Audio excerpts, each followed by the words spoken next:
Welcome to the Tech Egg. Don't get scrambled. Enjoy the video. In this video, I will show how to make Pie Roblox, only way. Open Roblox Studio and pick a base template, then create a clean workspace. Gather textures and meshes for the crust and filling. Import assets and name them clearly. Place a simple cylinder for the crust and a dome for filling. Keep parts anchored until scripting.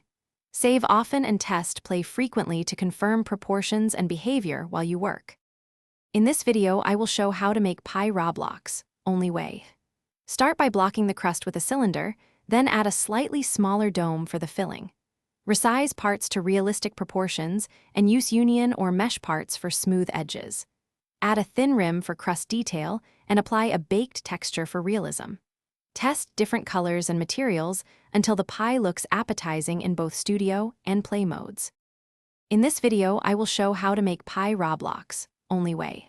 Create a script that detects clicks or touches to remove a slice and grant the player a consumable item. Play a munch sound and spawn a small particle burst for feedback.